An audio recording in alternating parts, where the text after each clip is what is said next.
So, dito na po tayo sa pinakahuling discussion tungkol sa halal at saka haram, kung saan si Brother Eli Soriano ay nagtuturo sa kanyang members with due respect sa mga tagasunod niya. Siya ay nagtuturo na hindi raw pwedeng kainin na mga members niya yung mga pagkain na may nakatatak na halal. So mayroon po ako ditong produkto. Hindi po ako, ito po, yan ang word na halal. Okay, meron din po ako dito sa ba, meron din mo siyang nakatatak na halal. Okay po, so itong dalawang produkto na ito, kasi the reason of Brother Eli Soriano is that yung inaalayan daw, yung inaalayan, kasi sa amin kasi pag inislaughter mo yung hayop,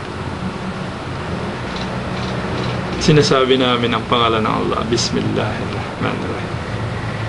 Pero sinabi naman kanina, yung binasa ko, na pwede rin naman namin kainin yung mga kinatay ng mga Ahlul Kitab, yung the people of the book, na yung Hudyo saka yung Kristiyano. So halal din po yun sa amin. So ngayon, ito na lang ang pinaka magandang dapat natin pag-isipan. So mayroon na pinakita ko sa inyo dalawang produkto. Ito po, tsaka ito. So itong isa, babasahin ko po sa inyo ang yung ingredients niya. Nasaan na yun? Ito, ingredients: wheat flour, vegetable oil, may contain palm and or coconut oil, soy sauce, maltodextrin, iodized salt, sugar, monosodium glutamate, chicken flavor, spices, carbonates, hydrolyzed vegetable protein, guar gum, dehydrated vegetables, carrots and chives, acidulant, flavor enhancers, caramel color, iron, tartrazine, sunset yellow, tocopherol as antioxidant, phosphate.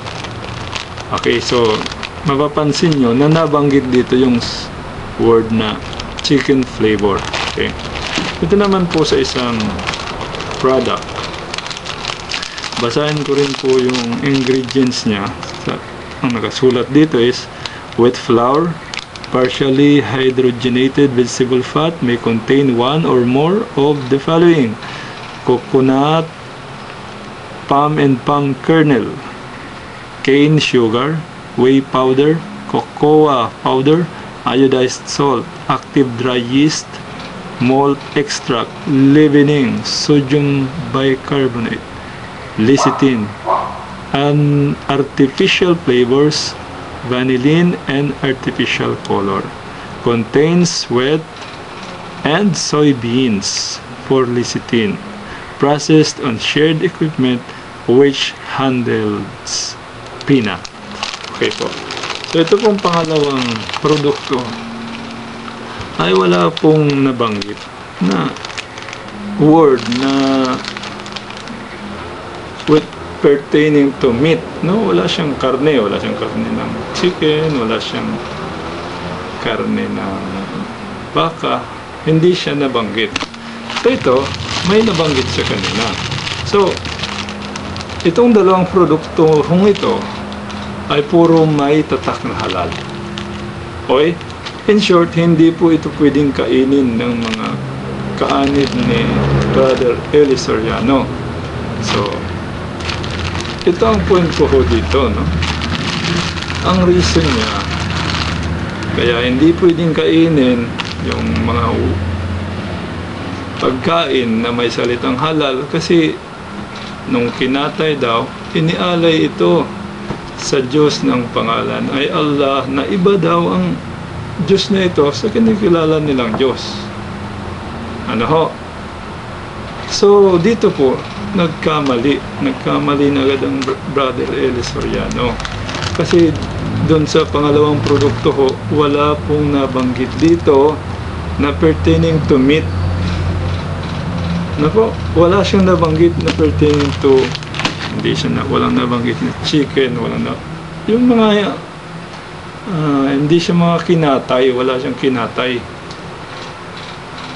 So, anong gusto kong i-emphasize dito?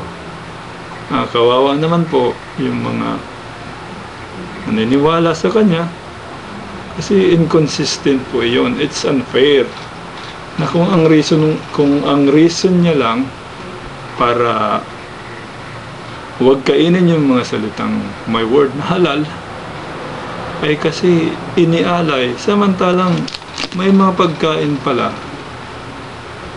may mga pagkain pala na nakatatak ang halal na wala namang mga karne. So, biruin mo yon, pagbawalan ka ng pagkain na hindi naman bawal. Ano po? Hindi naman bawal. So, ito po ay napaka-delikado. Kasi kung ang member po niya, anyway, naniniwala naman tayo na mayroon tayong freedom of religion.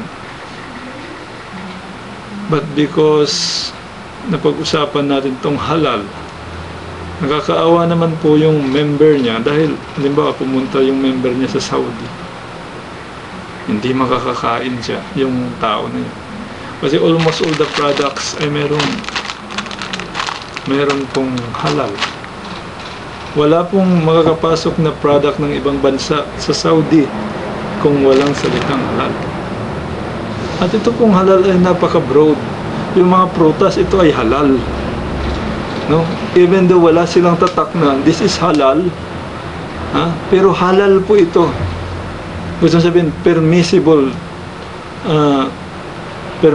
food for a Muslim.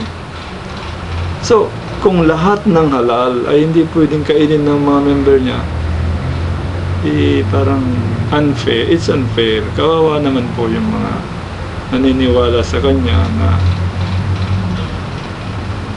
natuturuan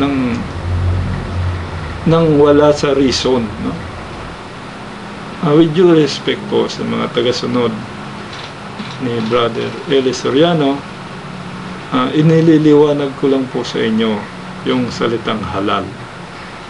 Yung salitang halal po ay ang ibig sabihin lang nito ay pwedeng kainin ng isang Muslim. May karne man ito o wala.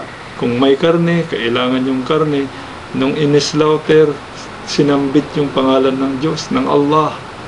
O kaya itong pag-slaughter na ito ay inislaughter ng either Kristiyano o kaya Hudyo. But not the other religion like Hindu, like Buddhist, like Tao. Hindi pwede. Yung dalawang major religion lang. Kasi nagka-iba-iba man, nagka-deviant man yung mga sekta ng dalawang religion, ng Jew at saka ng Christian, is we believe in one God. Ang banal na Quran, ito po ay revelation ng Allah subhanahu wa ta'ala sa tao, hindi lang po sa mga Muslim. Ito po ay revelation para sa mga tao at sa mga jinn, yung mga spirits. Kaya po hindi po kayo excuse pag hindi kayo naniwala sa banal na Quran. But bigyan nyo ito ng time, bigyan nyo ito ng pansin, kasi po accountable po kayo, because the Holy Quran is not only for the Muslims. The Holy Quran is for mankind, sa lahat ng tao. From the day it was revealed by Allah subhanahu wa ta'ala hanggat sa magunaw ang mundo, the laws in the Quran, ito ang batas ng Diyos ang naglikha sa atin, kaya dapat natin sundin. Assalamualaikum warahmatullahi wabarakatuh.